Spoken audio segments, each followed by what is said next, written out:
De jeunes adultes font non de la tête, comme on assurerait aux voisins ne pas avoir croisé son chaton gris en cavale, Corbier. Et les autres, qui avaient déjà du duvet, ou les premiers symptômes, au XXe siècle sourient en coin, Corbier. On parle d'un temps pas si lointain, les années 80 et 90, quand certains foyers continuaient d'allumer manuellement leur téléviseur balafré, la télécommande? Quelle télécommande? Et que TNT renvoyait uniquement à des projets hautement dangereux. Corbier, l'une des vedettes du Club Dorothée, émission culte pour les gamins, qui aurait certainement eu sa bobine sur un timbre ou une pièce de 10 si on avait filé les pleins pouvoirs aux moins de 16 ans de l'époque. Il chantait, blaguait et riait, entre deux séries et dessins animés dont les rebondissements avaient bousillé des enfants. Certains d'entre eux finissaient torse nu dans un coin de la cour de récré, persuadés de pouvoir déchirer le ciel en fronçant les sourcils et en hurlant « Ta ». Dimanche, Corbier est mort à 73 ans. Mélancolie. Il y a 2 ans, Alain Roux, de son vrai nom, était réapparu sur Europe 1. Le barbu avait un chapeau sur la tête et une gratte entre les mains.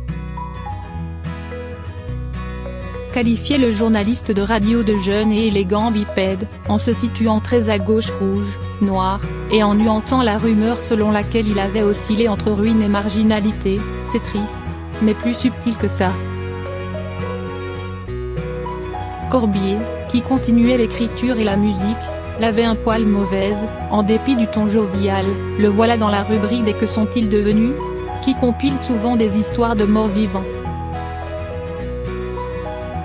Le Club Dorothée, des séries animées japonaises qui auraient aujourd'hui la peau d'un ministre, si tant est qu'elles soient encore diffusées.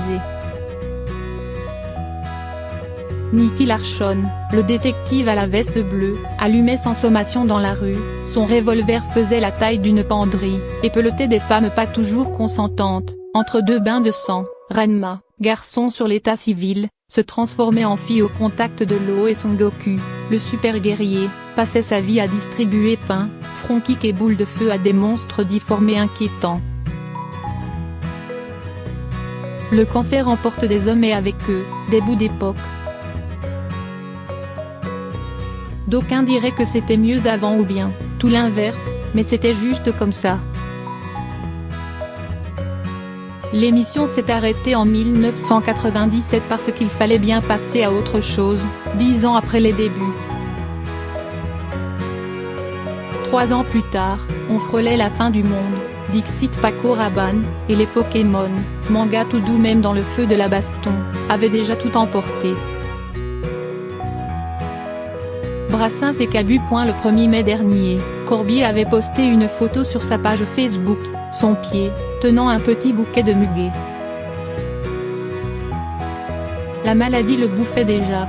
Né dans le 14e arrondissement de Paris, le bonhomme avait commencé la télévision sur le tard, au tout début des années 80, repéré par une productrice dans un théâtre de chansonniers. La genèse est, en soi, une jolie bande-annonce de dessin animé.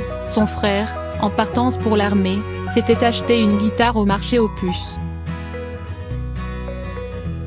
Et il s'était mis à en jouer comme ça.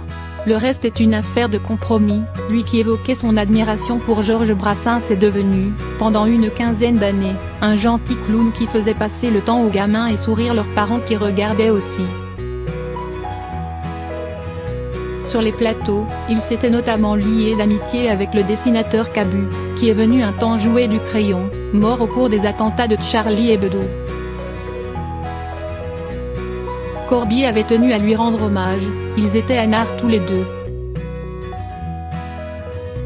20 ans plus tard, Alain Roux en était encore à devoir batailler avec le sparadrap jauni. Faire marrer des gosses n'est pas une condamnation artistique à perpétuité.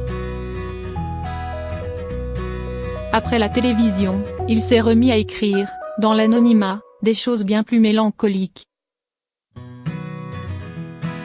Dans une vidéo en ligne, on entend sa voix chanter des trucs de grands comme Paris, en cette mi-novembre, où je ne rêve plus. Le grand barbu a fermé les yeux fin juin.